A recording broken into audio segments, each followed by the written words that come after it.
Hemos iniciado una serie de programas con el título de la manifestación del misterio de Dios.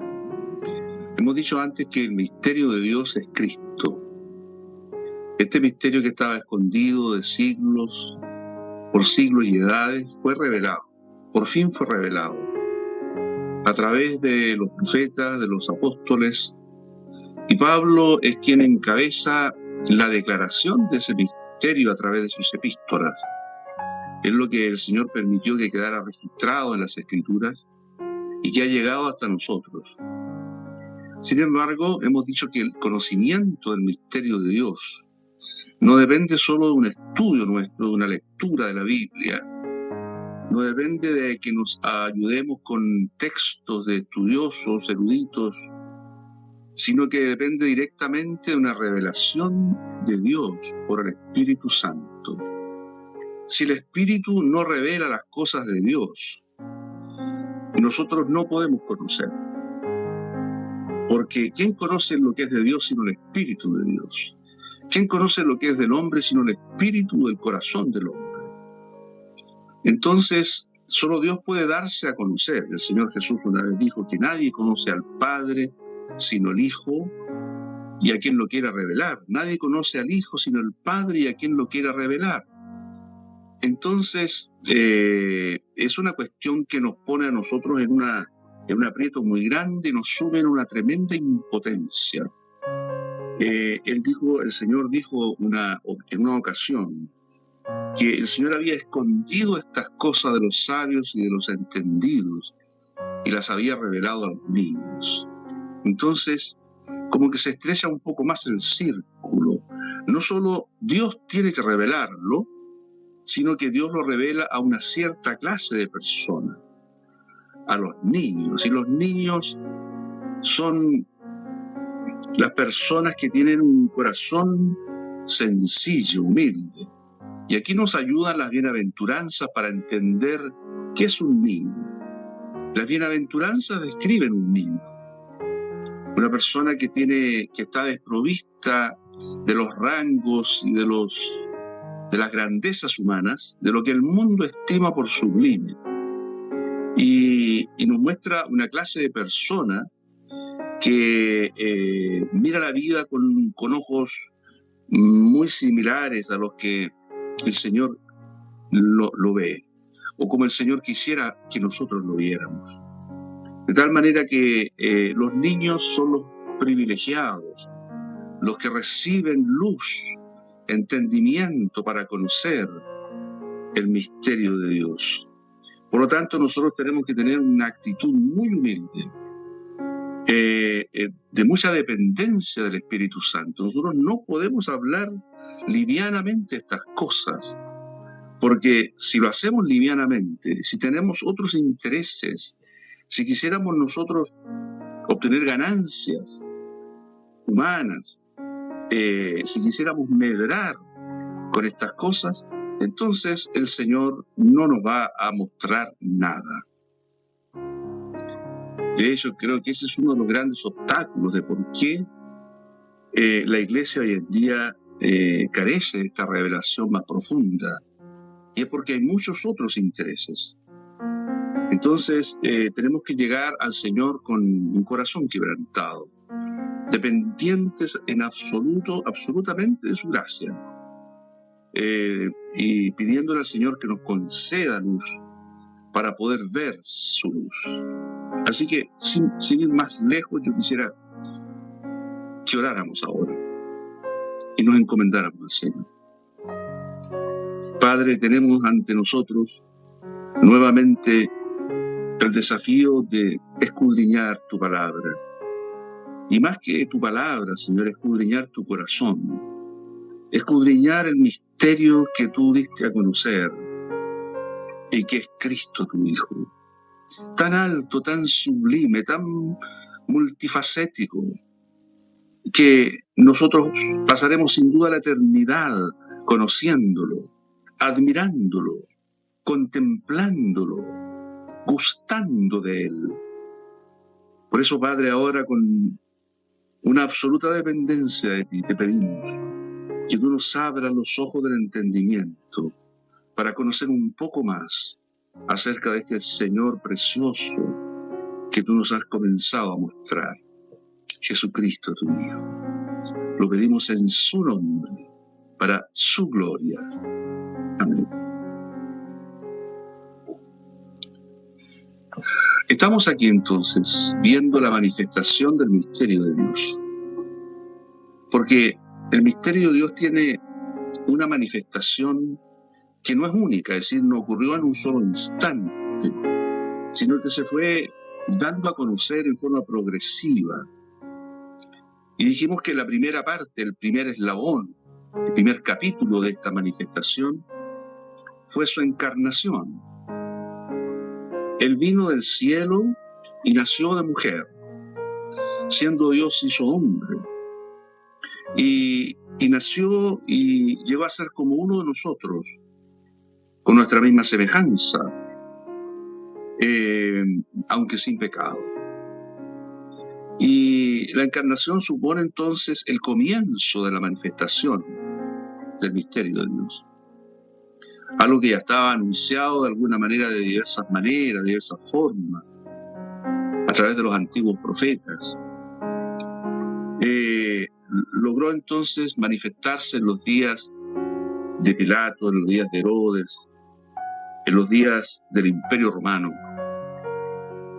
Y nosotros vemos que esas luces, esos destellos del Antiguo Testamento no eran, sin embargo, suficientes como para que una persona, por su inteligencia, pudiera deducir cómo se manifestaría, de qué manera, con todos los detalles.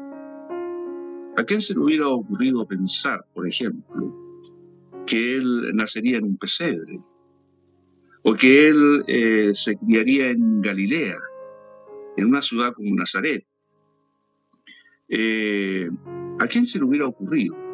Claro, habían señales, como digo, en el Antiguo Testamento, anuncios un poco encriptados, que solamente las personas con revelación, con luz de Dios, podrían sospechar algo. Por ejemplo, el hecho de haberse ido a vivir a Nazaret. La palabra Nazaret deriva de una palabra hebrea que es netzer o natzer, que significa vástago o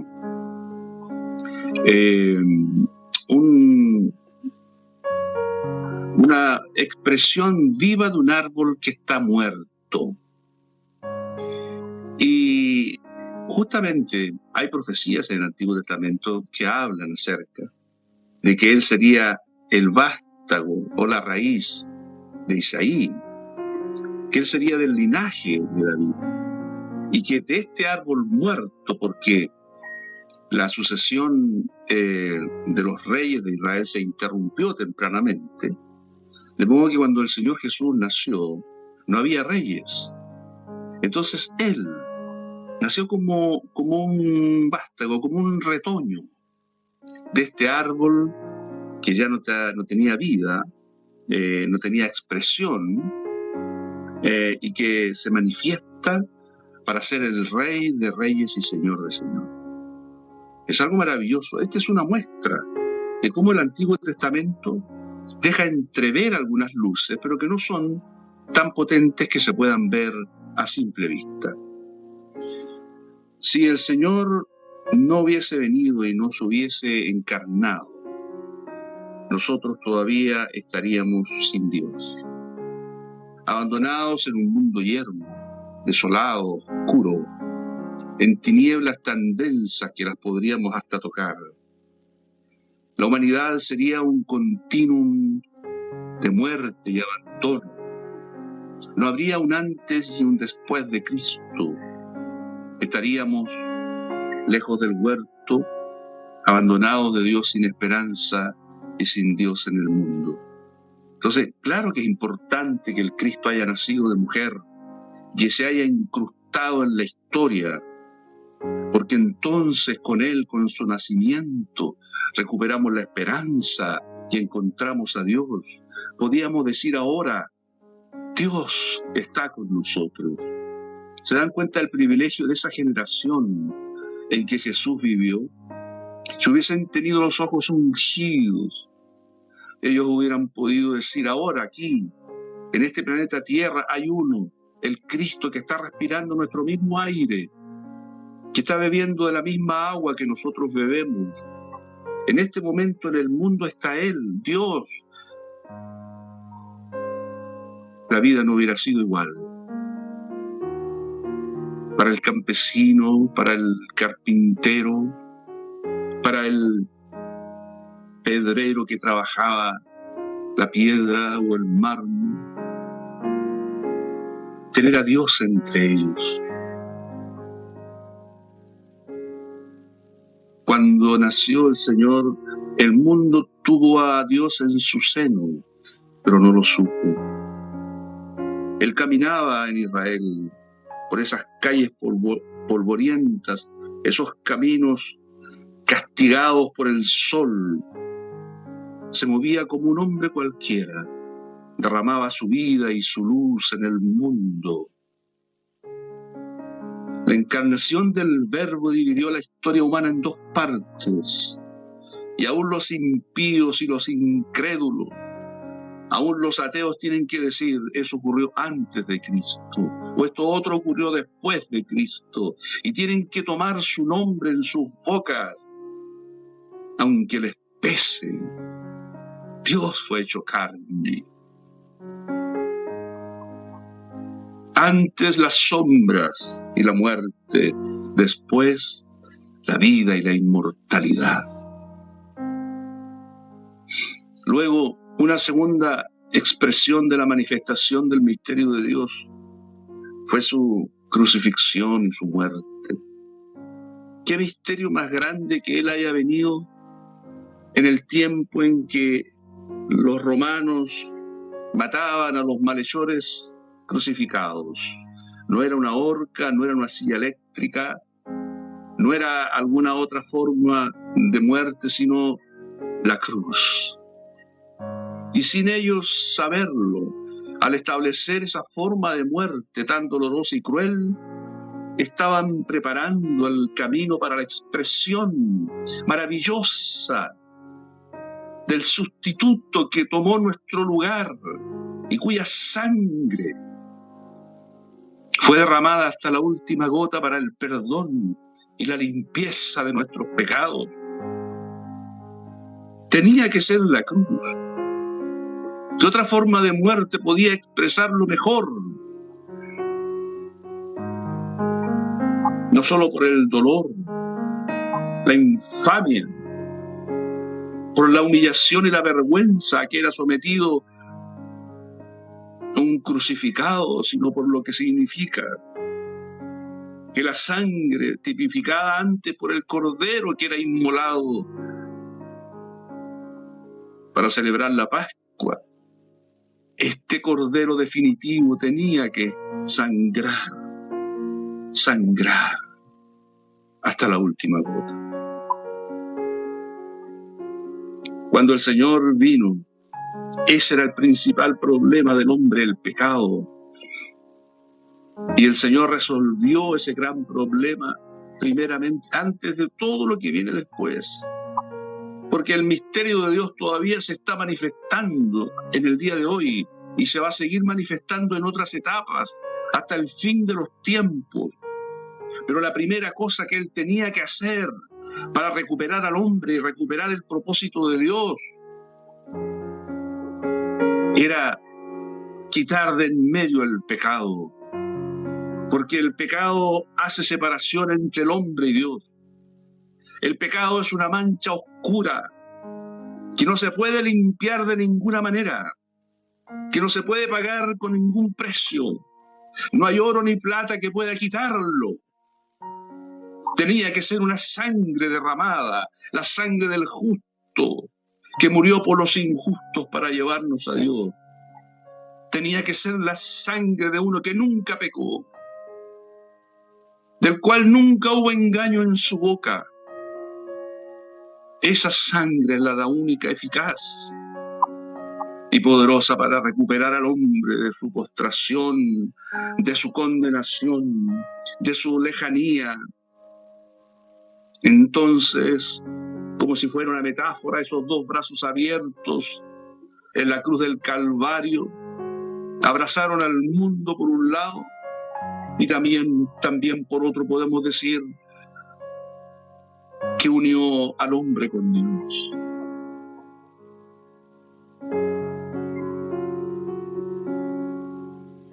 Ese era nuestro gran problema. Desde la caída de Adán, desde la expulsión del huerto, el pecado sume al hombre en la postración, en el abandono, en la tristeza, en el dolor, en la muerte, porque la paga del pecado es muerte, y la más terrible expresión del pecado es la muerte, y lo comprobamos cada día que tenemos que ir a sembrar un cuerpo a una sepultura. ¡Qué impotencia la nuestra! ¡Qué lágrimas amargas! No hay solución en el hombre para la muerte. Era necesario que el pecado fuera quitado y de esa manera la muerte tendría sus días contados.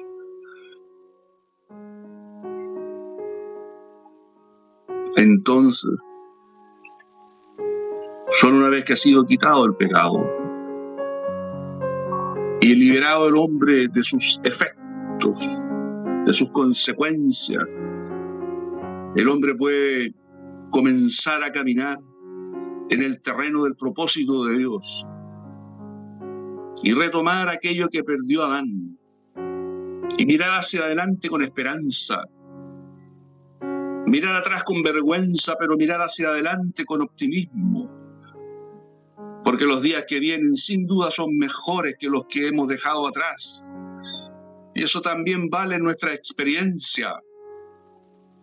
Cuántas cosas hemos vivido por causa del pecado, cuántos dolores, cuántas muertes, cuántas enfermedades, cuántos fracasos, cuántas quiebras,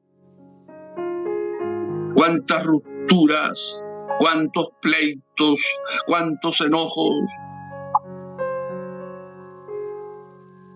Oh, la vida sobre la tierra es una vida jalonada de dolores y angustias por causa del pecado. Las lágrimas que lloramos, los dolores que sentimos son consecuencia del pecado. Por tanto, gloria a Dios, bendito es el Señor Jesús, bendito es el Cordero de Dios, que ha quitado esta mancha, ha quitado este enemigo y que ha sentado las bases para que el hombre pueda ejercer el gobierno, el reino, las glorias venideras, las glorias futuras, a partir de este hecho que ocurrió en el Calvario hace unos 2000 años atrás. Por lo tanto, nunca olvidaremos, nunca podremos prescindir de ese sacrificio, nunca podremos ignorarlo. Si hay una mirada hacia el pasado que sirve, que es útil, necesaria, es mirar aquella cruz en el Calvario y al que fue crucificado allí. Porque ese sacrificio nos dio la vida, nos volvió la esperanza y nos permite la esperanza del reino futuro. Entonces, a partir de la muerte del Señor Jesús, comienza otra historia para nosotros, porque su muerte nos dio la vida, porque su muerte nos liberó, así como ese Barrabás que quedó libre, siendo un malhechor, porque otro murió en su lugar. Así también nosotros también somos Barrabás. Cada uno de nosotros, no lo olvidemos, quedamos libres no mereciéndolo, quedamos libres sin haber recibido el castigo que se merecían nuestros hechos, solo porque hubo una víctima inocente, un sustituto bendito que tomó nuestro lugar en la cruz. Sin embargo, este es solo el comienzo, dijimos, porque el próximo hito de la manifestación del misterio de Dios es la resurrección de Cristo. Un hecho inédito en este sentido, en este aspecto. Es verdad que antiguamente hubo profetas que resucitaron muertos, y hubo personas que resucitaron de entre los muertos, pero es inédito ¿en qué sentido? En que el que ahora resucitó no volvió a morir. Ese es el punto, esa es la gran diferencia. El que resucitó aquí, al tercer día de haber sido crucificado, nunca más murió ni morirá, sino que vive eternamente.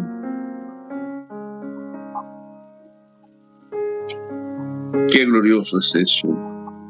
Por primera vez en la historia, un hecho inédito que nosotros celebramos.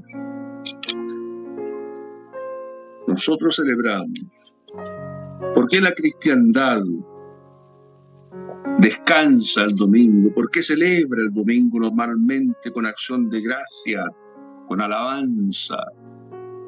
Porque el Señor resucitó el primer día de la semana, es decir, un domingo, el día del Señor. No que vamos a idolatrar el día,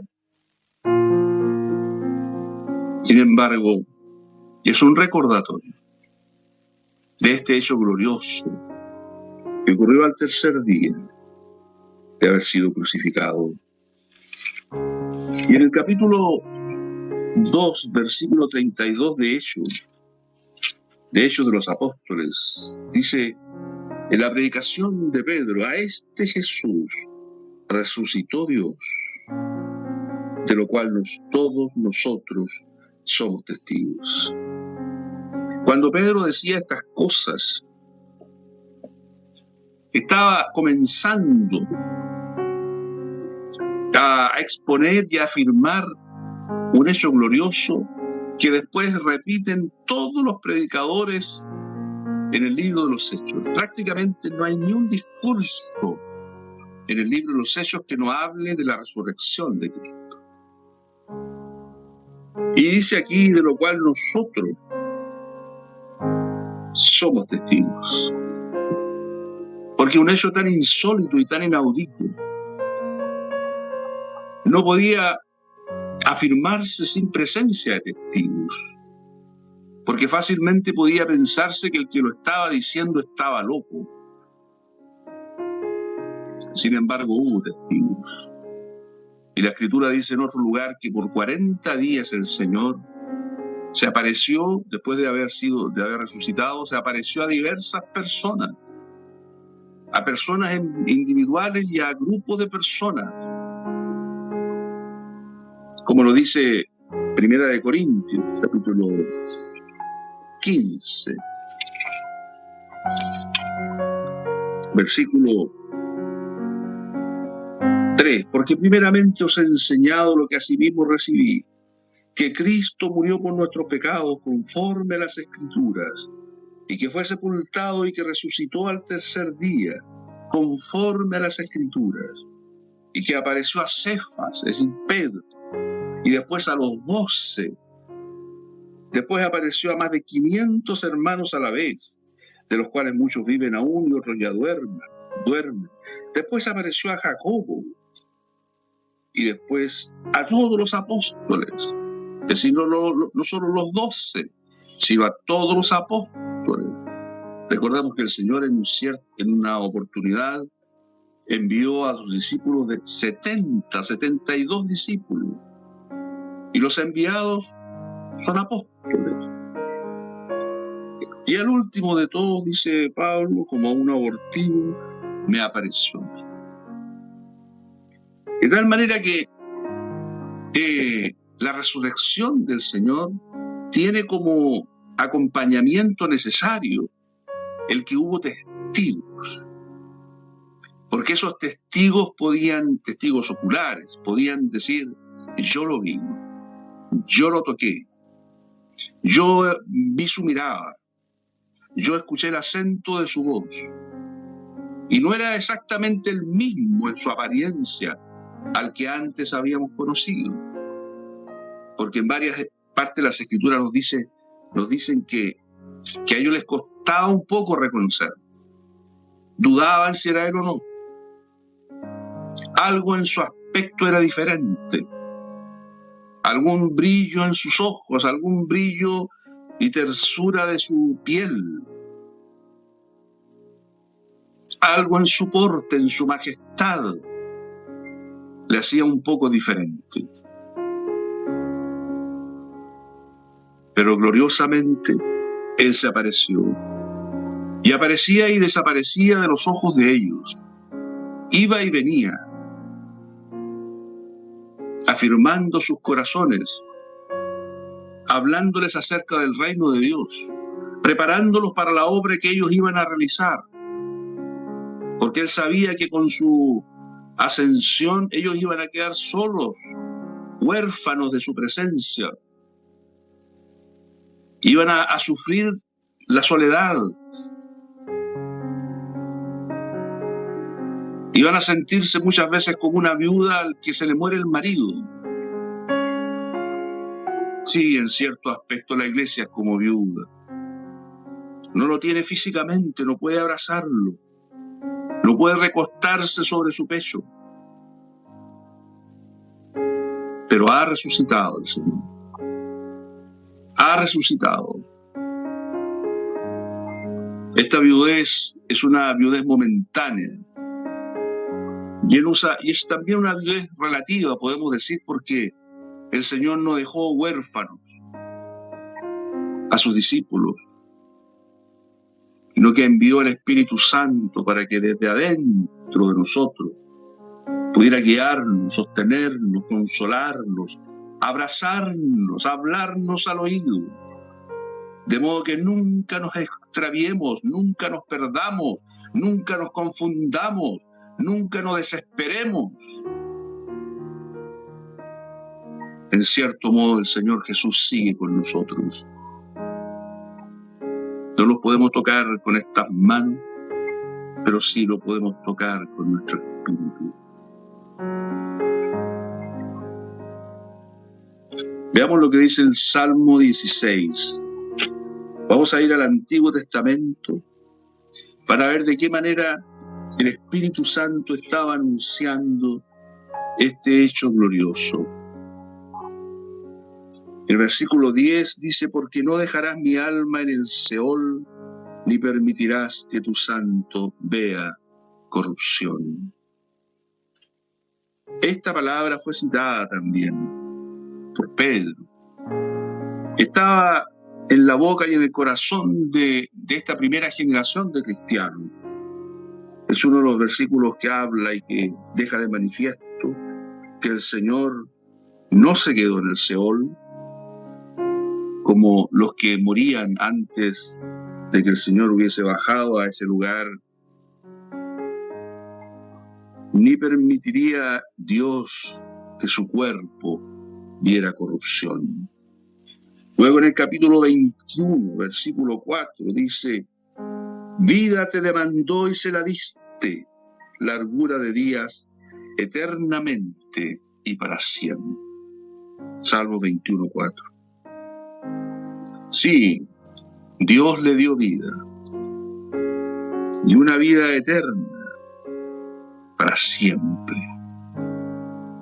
Isaías 53, este capítulo mesiánico por excelencia, dice en el versículo 10, 11 y 12: con todo eso Jehová quiso quebrantarlo, sujetándole a padecimiento. Cuando haya puesto su vida en expiación por el pecado, verá linaje, vivirá por largos días, y la voluntad de Jehová será en su mano prosperada. Verá el fruto de la aflicción de su alma y quedará satisfecho. Por su conocimiento justificará mi siervo justo a muchos y llevará las iniquidades de ellos. Por tanto, yo le daré parte con los grandes, y con los fuertes repartirá despojos. Por cuanto derramó su vida hasta la muerte y fue contado con los pecadores, habiendo él llevado el pecado de muchos y orado por los transgresores. En este punto estamos. De esto estamos hablando, la resurrección. Después de haber puesto su vida en expiación por el pecado, dice, verá linaje.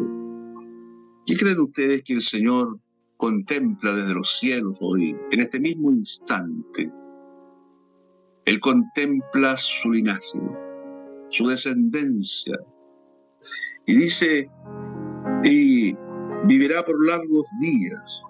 La voluntad de Dios será en su mano prosperada. Verá el fruto de la aflicción de su alma y quedará satisfecho. El fruto de la aflicción de su alma somos nosotros.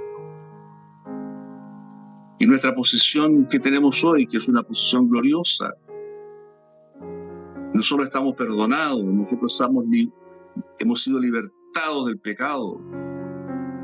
Nosotros no solo hemos recibido el Espíritu como sello de que somos posesión de Dios, sino que también tenemos la esperanza de una vida eterna, tenemos la esperanza del reino eterno. Estamos preparándonos para su venida. Estamos alegrándonos anticipadamente de los gozos venideros. Así como el esposo se goza con la esposa, así se gozará contigo el Dios tuyo. Eso esperamos. Por lo tanto, queda satisfecho al ver su obra, su maravillosa obra, su perfecta obra. No permitamos que el Señor se sienta dolido, triste, como si su obra no hubiera sido suficiente. No permitamos que algo le quite satisfacción. Conduzcámonos de modo que a Él le produzca deleite, quede satisfecho. La resurrección, por lo tanto, es la verdad fundamental del Nuevo Testamento. Obviamente, para que haya resurrección, tuvo que haber muerte primero. La resurrección es la reacción de Dios ante la muerte. Porque Dios no es Dios de muertos, sino de vivos. Y la voluntad de Dios no es que la muerte tenga la victoria y diga la última palabra. La reacción nuestra ante la muerte es la impotencia, el dolor y las lágrimas. En cambio, la reacción de Dios ante la muerte es la resurrección. Y no solamente de la resurrección y de la muerte como la presenciamos en un sepulcro, sino que Dios permite que en muchas situaciones de nuestra vida experimentemos formas de muerte para que Él luego nos resucite. Pablo dice en 1 Corintios 1:9, pero tuvimos en nosotros mismos sentencia de muerte, para que no confiásemos en nosotros mismos, sino en Dios que resucita a los muertos. ¿Por qué el Señor nos lleva a situaciones de muerte? ¿Por qué nos lleva a caminar por el valle de la muerte? Para que no confiemos en nosotros, sino que confiemos en Él que resucita a los muertos. Te puedo hacer una pregunta, querido hermano o hermana. ¿Cuándo fue la última vez que viviste la muerte? Expresiones de la muerte. Cuando perdiste la esperanza de sobrevivir. Cuando sentiste que todo se escapaba de las manos. Cuando sentiste que todo estaba perdido. ¿Cuánto hace de eso? Tal vez no hace mucho tiempo. Sin embargo, estás vivo, estás viva. pasaron esos terrores de la muerte. Experimentaste una resurrección. Experimentaste el poder de Dios sobre la muerte. Ese rictus de dolor que había en tu boca ahora ha sido reemplazado por un rictus, o mejor digamos, una expresión de exultación y de gozo, de alabanza. Ahora tu cara está llena de risa. Has experimentado la resurrección. Todos nosotros pasamos, unos de una manera, otros de otra, formas de muerte. Experimentamos esa terrible experiencia para poder conocer al Dios que resucitó de entre los muertos. Y cada una de esas experiencias deja un saldo, deja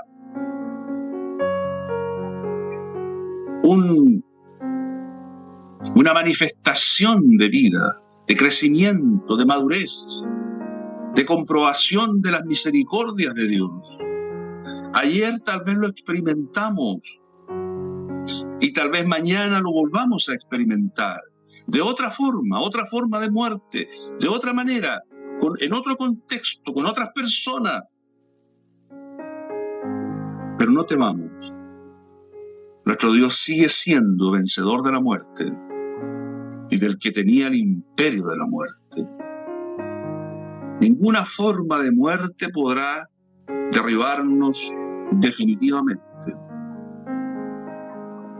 Derribados, mas no derrotados. Fíjense lo que dice 1 Corintios capítulo 4, versículo 10. Llevando en el cuerpo siempre, por todas partes, la muerte de Jesús, para que también la vida de Jesús se manifieste en nuestros cuerpos. Porque nosotros que vivimos siempre, estamos entregados a muerte por causa de Jesús, para que también la vida de Jesús se manifieste en nuestra carne mortal. Esta vida de Jesús es la vida de resurrección.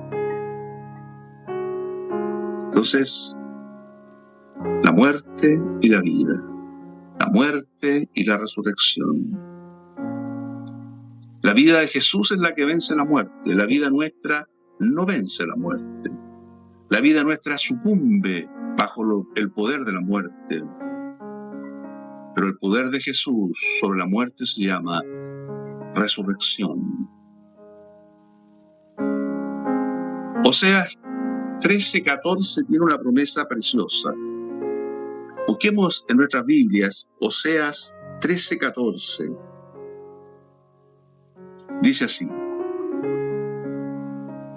de la mano del Seol los redimiré, los libraré de la muerte. Oh muerte, yo seré tu muerte, y seré tu destrucción, oh Seol. La compasión será escondida de mi vista. Qué frase, qué palabra, qué poder. Una promesa que se cumplió. Aquí está hablando en futuro, porque está hablando Oseas varios siglos antes de Cristo. Oh muerte, yo seré tu muerte. Y cuando vino el Señor Jesús y estuvo en el Seol, entonces allí se cumplió. Yo soy tu muerte, le dijo el Señor Jesús a la muerte, y seré tu destrucción, oh Seol. Y entonces el Señor, suelto los dolores de la muerte, se levantó en poderosa resurrección. Y no solo él, sino que dice que sacó de allí a muchos que estaban espíritus encarcelados, los sacó y los llevó a otro lugar, a un lugar mejor que ese. Y desde entonces los cristianos ya no bajan al Seol, sino que suben al paraíso. Desde los días del Señor Jesús, desde que el Señor bajó al Seol, Nunca más un hijo de Dios fue para allá. Porque el Señor abrió el camino hacia la presencia de Dios, hacia el paraíso de Dios. Y entonces nosotros, cuando morimos, no bajamos, sino subimos. Bendito sea el Señor. Y en ese instante supremo, cuando la muerte fue vencida, dice aquí Oseas, la compasión será escondida de mi vista. El Señor Jesús, que era compasivo por excelencia, según lo vemos en los evangelios, tratando con tanta solicitud y delicadeza al hombre perdido, extraviado, adolorido, huérfano de caricias y de alegrías. Aquí, cuando enfrenta la muerte, no tuvo compasión. Oh, bendito sea el Señor. Eso es el poder de Dios. Ese es el poder que nos libertó de la muerte. Él resucitó primero. Primicias de los que durmieron es hecho. Y luego venimos nosotros, vendremos nosotros. Las primicias son los primeros granos de la cosecha, las primeras espigas que maduran. Después vendrán todas las demás.